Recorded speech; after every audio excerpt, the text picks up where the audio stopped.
जय हिंद साथियों, नमस्कार। Welcome to AJ smart classes. कैसे हैं आप लोग और कैसी चल रही है आपकी पढ़ाई। तो साथियों, आज के वीडियो में हम बात करेंगे बोर्ड परीक्षा में आने वाले महत्वपूर्ण प्रश्न, वो भी आपके विषय विज्ञान अध्याय 3 धातु एवं अधातु के।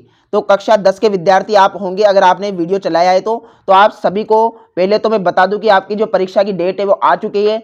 16 मार्च से आपके पेपर होंगे राजस्थान बोर्ड के, और भी सभी बोर्डों की डेट आ चुकी है, वो भी हम आपको बता देंगे। तो आज के वीडियो में विज्ञान के चैप्टर 3 धातु एवं अधातु के महत्वपूर्ण प्रश्नों के बारे में हम बात करेंगे। और अगर आपने वीडियो क्लिक कर दिया है तो मैं आपको बता दूं कि आज के वीडियो में मैंने काफी महत्वपूर्ण प्रश्न रखे हैं जिनके आने के चांस बहुत ज्यादा है, यानी बोर्ड परीक्षा के पेपर में आपको इनमें से काफी प्रश्न देखने को मिलेंगे। और मैं बताऊंगा कि आपका ये चैप्टर कितने नंबर का है, कितने प्रश्न आएंगे, बड़े कितने होंगे, छोटे कितने होंगे, सारी जानकारी आपको इस वीडियो में मिलेगी। बस वीडियो को लास्ट तक देखना है, बीच में बिल्कुल भी स्किप नहीं करना है। ओके ठीक है, आइए शुरू करते हैं आज का मैं धमाकेदार शानदार वीडियो।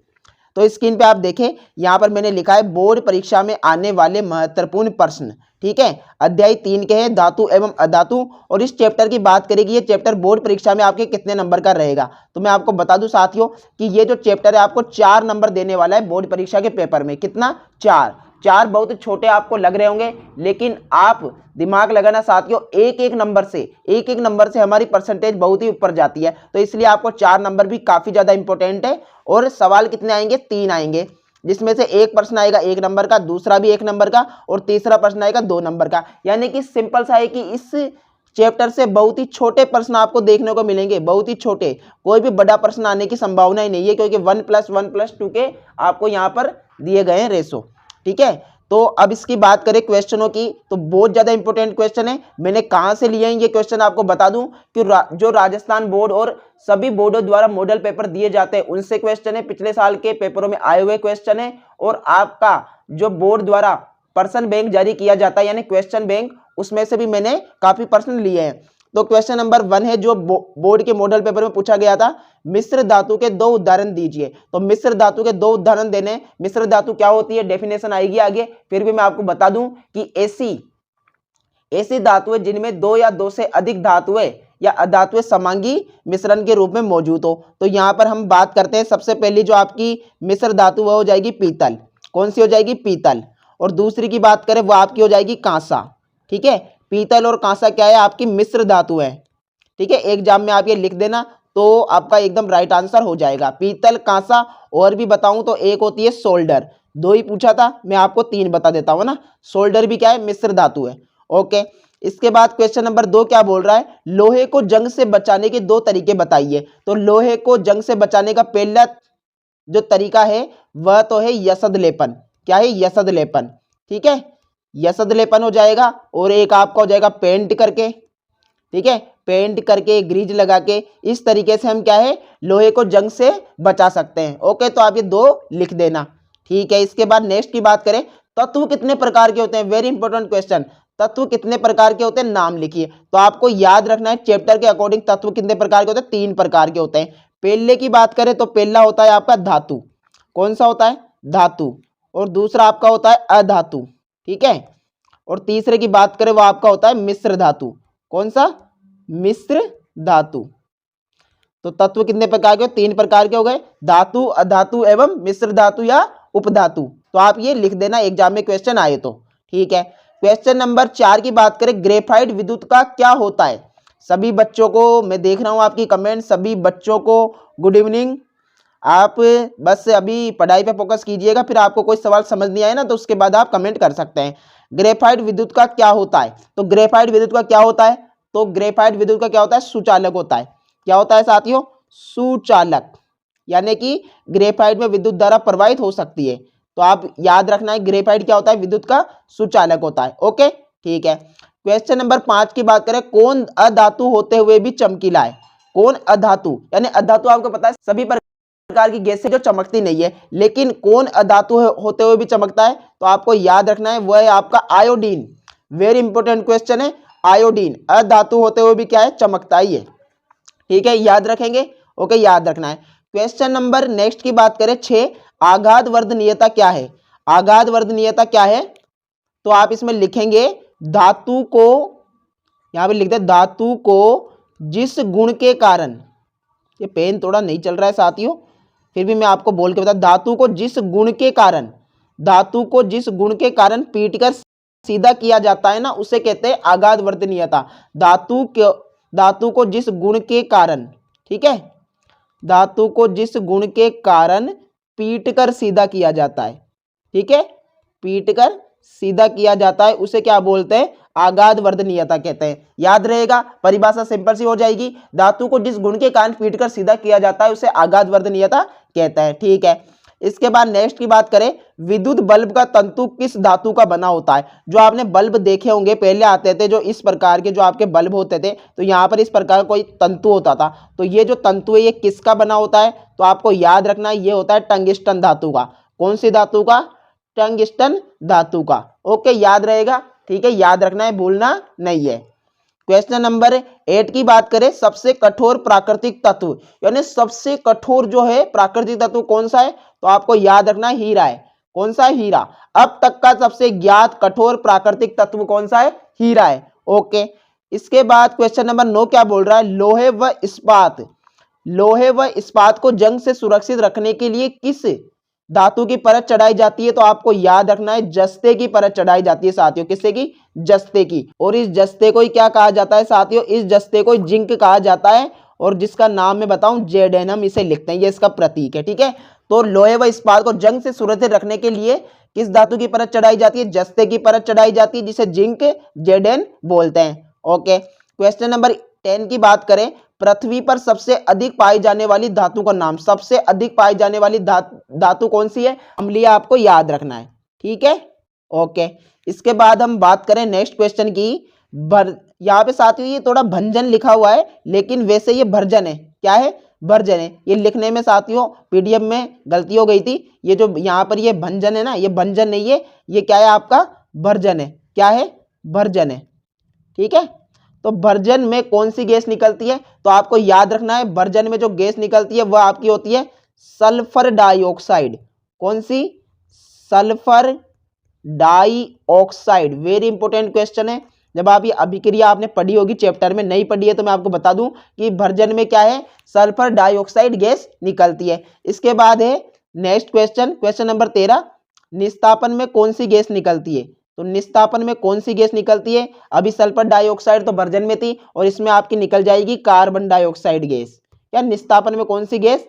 Carbon dioxide gas. याद रहेगा, ठीक है, याद रखना है, भूलना नहीं है। ये जो मैं बार बार बोलता हूं भूलना नहीं है, भूलना नहीं है, क्यों बोलता हूं? क्योंकि हम अक्सर, हमारा दिमाग ऐसा है मनुष्य का कि हम बहुत सी चीजें भूल जाते हैं। जो काम की चीजें होती है ना वो तो जल्दी भूलते हैं, और जो बिना काम की है वो जिंदगी भर याद करके बैठे रहते हैं। इसलिए बोल रहा हूं आपको भूलना नहीं है। ओके, धातुओं की सतह कैसी होती है? तो धातुओं की सतह कैसी होती है? जब आप किसी भी बर्तन को, लोहे को, इनको छुएंगे तो कैसी होती है उनकी सतह? उनकी प्लेन सी सतह होती है। तो उस प्लेन सी सतह को हम क्या बोलेंगे?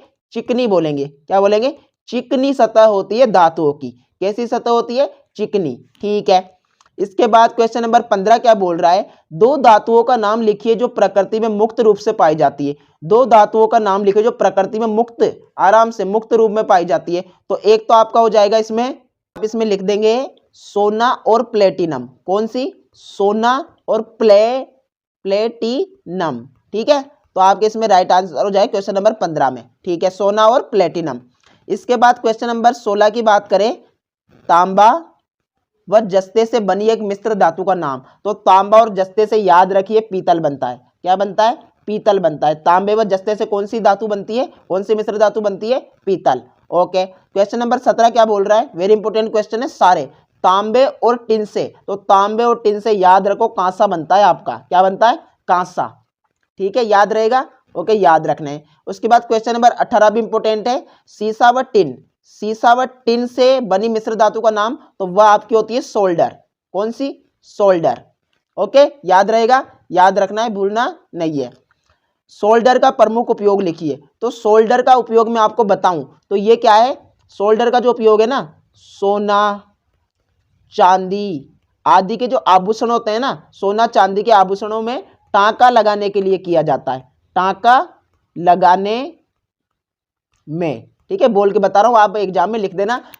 सोने चांदी आदि के आभूषणों में टांका लगाने में सोल्डर का यूज किया जाता है। ओके, क्वेश्चन नंबर 20 क्या बोल रहा है, शुद्ध सोना को किस में व्यक्त किया जाता है? तो शुद्ध सोना को व्यक्त किया जाता है, याद रखिए वेरी इंपॉर्टेंट है, 24 कैरेट में। ठीक है, 24 कैरेट में क्या है, शुद्ध सोने को व्यक्त किया जाता है। ओके, क्वेश्चन नंबर 21 क्या बोल रहा है, ऐसी धातु का उदाहरण दीजिए जो कमरे के ताप पर भी क्या है, द्रव होती है। वैसे तो धातु आपने देखी होगी, लोहा सोना चांदी क्या होता है, ठोस होता है, लेकिन ऐसी कौन सी धातु है जो क्या है, कमरे के ताप पर द्रव होती है? तो याद रखिए उसे हम बोलते हैं पारा। क्या, जो पारा होता है साथियों, देखा होगा, वो धातु है, फिर भी क्या है, कमरे के तापमान पर क्या है, द्रव होती है। ओके, याद रहेगा, ठीक है, याद रखना है। क्वेश्चन नंबर 22 की बात करें, ऑक्सीजन के साथ संयुक्त होकर अधातु कैसा ऑक्साइड बनाती है? तो ऑक्सीजन के साथ संयुक्त होकर क्या बनाती है, धातु ऑक्साइड बनाती है। क्या बनाती है, धातु ऑक्साइड, है ना। उदाहरण देके भी आपको मैं बता देता हूं, धातु ऑक्साइड जैसे Mg+O2 है ना, ये तो क्या है, धातु है, और ये ऑक्सीजन है, क्या बनेगा आपका, MgO बनेगा। ठीक है, मैग्नीशियम ऑक्साइड यानी कि धातु ऑक्साइड। ओके, ठीक है। क्वेश्चन नंबर नेक्स्ट की बात करें, मिश्र धातु किसे कहते हैं? तो मैंने बताया था, डेफिनेशन आएगी, और मैंने आपको पहले ही समझा दिया था मिश्र धातु क्या होती है, दो या दो से अधिक धातुओं के समांगी मिश्रण को। लिख के बताऊं क्या यहाँ पर, दो या दो से अधिक, ठीक है, दो या दो से अधिक धातु के समांगी मिश्रण को, दो या दो से अधिक धातु के समांगी मिश्रण से बनी धातु को क्या बोलते हैं, मिश्र धातु बोलते हैं। दो या दो से अधिक धातु के समांगी मिश्रण से बनी धातु को मिश्र धातु कहते हैं। दो उदाहरण आप लिख दीजिए, पीतल, कांसा और सोल्डर। ठीक है, पीतल, कांसा और सोल्डर, तीन उदाहरण आपके हो जाएंगे, आप दो कोई से भी लिख सकते हैं। क्वेश्चन नंबर 24 है, ऐसी धातु का उदाहरण दीजिए जिसे चाकू से आसानी से काटी जा सकती है। ऐसी धातु का उदाहरण दीजिए जिसे चाकू से आसानी से हम काट सकते हैं। तो एक तो हो जाएगा आपका सोडियम, सोडियम धातु को आराम से चाकू से आप काट सकते हैं। ठीक है, सोडियम। एक आपका हो जाएगा पोटेशियम। ठीक है, एक ही पूछा था मैंने, आपको दो बता दिए, सोडियम और पोटेशियम। एक और बताऊं, वो आपका हो जाएगा लिथियम। क्या हो जाएगा, लिथियम। इन तीनों को क्या है, काट सकते हैं चाकू से आराम से। इसके बाद क्वेश्चन नंबर 25 क्या बोल रहा है, देखिए, ऐसी दो धातु का नाम लिखिए जो उष्मा की सबसे अच्छी चालक होती है, बहुत बढ़िया चालक होती है। तो एक तो आपका आ जाएगा तांबा, क्या है, तांबा, और एक आपका आ जाएगा सिल्वर, यानी तांबा यानी आपका कॉपर Cu, और चांदी को बोलते हैं Ag। क्या बोलते हैं साथियों, Ag बोलते हैं ना, तो इसमें आपका आ जाएगा Ag। ओके, तो तांबा और सिल्वर क्या है, बहुत ही अच्छी उष्मा के चालक होते हैं। इसके बाद नेक्स्ट क्वेश्चन की बात करें, कौन सी धातुएं आसानी से संचारित नहीं होती? तो सोना चांदी है ना आपका, सोना और चांदी क्या है, आसानी से संचारित नहीं होती, सोना और चांदी। ठीक है, आसानी से नहीं होती। ठीक है, सोना और चांदी आप इसमें लिख देना। क्वेश्चन नंबर नेक्स्ट की बात करें, सोडियम को केरोसिन के तेल में डुबोकर क्यों रखा जाता है? तो आपको मैं आंसर बोलकर बताऊं कि जो सोडियम है ना, सोडियम ये क्या करता है, जो ऑक्सीजन के साथ अभिक्रिया करके अचानक से अभिक्रिया करके आग बना देता है, यानी कि अचानक से आग पकड़ लेते हैं ये। तो अचानक से आग पकड़ लेने के कारण इनको मिट्टी के तेल में डुबोकर रखा जाता है, ताकि ये ऑक्सीजन के साथ अभिक्रिया ना करे, वरना आग लग सकती है, इसलिए रखते हैं। ठीक है, तो आप एग्जाम में ये लिख देना। क्वेश्चन नंबर 28 क्या बोल रहा है, उभयधर्मी ऑक्साइड क्या होते हैं? तो उभयधर्मी ऑक्साइड क्या होता है, बताऊं कि ऐसे ऑक्साइड जो क्या है, अम्ल, क्या है, अम्ल और क्षारक, है ना, अम्ल और क्षारक से अभिक्रिया करके लवण तथा जल बनाते हैं। क्या बनाते हैं, लवण और जल। ठीक है, एक बार और अभी समझाता हूं कि कोई भी ऐसे ऑक्साइड जो अम्ल व क्षारक से अभिक्रिया करके लवण तथा जल बनाते हैं, क्या कहलाते हैं, उभयधर्मी ऑक्साइड कहलाते हैं। ठीक है, ओके। इसके बाद धातु परिष्करण क्या है, धातु की सफाई करके, है ना, धातु की सफाई करना, उनमें से जो अशुद्धियां हैं वो निकालना ही क्या है, धातु परिष्करण कहलाता है। ओके, विधि की बात करें तो इसमें आप लिख देंगे विद्युत अपघटनी विधि। कौन सी, विद्युत अपघटनी विधि। इसके बाद खनिज किसे कहते हैं, विभिन्न प्रकार की धातुएं पृथ्वी में पाई जाती है जिन्हें क्या है, हम खनिज कहते हैं। और ऐसी खनिज जो बहुत ही ज्यादा लाभकारी होती है, जिनमें खनिज की मात्रा अधिक होती है, वो अयस्क कहलाते हैं। और गैंग क्या होता है, जो इनमें अयस्क में और खनिज में जो अशुद्धियां पाई जाती है ना, उन्हें गैंग कहते हैं। ठीक है साथियों, तो 30 क्वेश्चन हमने कंप्लीट कर लिए हैं। मैं आपको यहाँ पर नीचे बताऊं तो निम्न की परिभाषा, धातु, अधातु, मिश्र धातु की परिभाषा, वर्जन, निस्तापन आदि के ये ऐसे दे रखे हैं। तो कुछ इंपॉर्टेंट 40 क्वेश्चन दे रखे हैं मैंने, कितने, 40। तो 30 तो मैंने बता ही दिए, 10 का जवाब आप खुद देखना साथियों, आपको मिल जाएगा। फिर भी ना मिले तो टेंशन लेने की तो कोई जरूरत ही नहीं है ना, कमेंट कर देना मुझे या व्हाट्सएप ग्रुप में लिख देना, आपके लिए वीडियो ले आएंगे। तो 30 तक तो मैंने करा दिए, काफी हद तक। तो 40 क्वेश्चन थे जिसमें से 30 तो मैंने करा दिए, बस बचे मात्र 10 है ना, वो भी सिंपल से। अब इसके बाद हम बात कर लेते हैं साथियों की ये पीडीएफ आपको कैसे मिलेगा। अगर आप हमारे चैनल पर पहली बार आए तो आपको क्या करना है, आपको डिस्क्रिप्शन ओपन करना है, वहां पर आपको व्हाट्सएप ग्रुप की लिंक मिलेगी, लिंक पर क्लिक करना, आप हमारे व्हाट्सएप ग्रुप में ऐड हो जाएंगे। ऐड होते ही आपको वहां पर हमारे द्वारा ये पीडीएफ दे दिया जाएगा। यही नहीं साथियों, और जो हमारे मॉडल पेपर है, इंपॉर्टेंट क्वेश्चन है साइंस के, मैथ के या और भी अन्य सब्जेक्ट के, सभी आपको हमारे द्वारा वहां पर दे दिए जाएंगे। हमारे चैनल है साथियों एजे स्मार्ट क्लासेज, एजे साइंस सेंटर। जिस चैनल पर आप अभी वीडियो देख रहे हैं वह है एजे स्मार्ट क्लासेज, और इसके अलावा हमारा है एजे साइंस सेंटर, जिसपे भी हम साइंस के इंपॉर्टेंट टॉपिक करवाते हैं। मेरा नाम है अजय कुमार, मेरे नंबर है ये मोबाइल नंबर, आप चाहे तो मुझे कॉल करके किसी प्रकार की कोई भी समस्या पूछ सकते हैं, ठीक है ना। इस चैनल की लिंक आपको डिस्क्रिप्शन में मिल जाएगी, आप इसको भी सब्सक्राइब कर सकते हैं। वीडियो पसंद आए तो वीडियो को लाइक करें, चैनल को सब्सक्राइब करें, बेल आइकन को प्रेस करें, ताकि आपको ऐसा ही वीडियो समय पर मिल सके। धन्यवाद साथियों, जय हिंद, जय भारत, पढ़ते रहिए, आगे बढ़ते रहिए।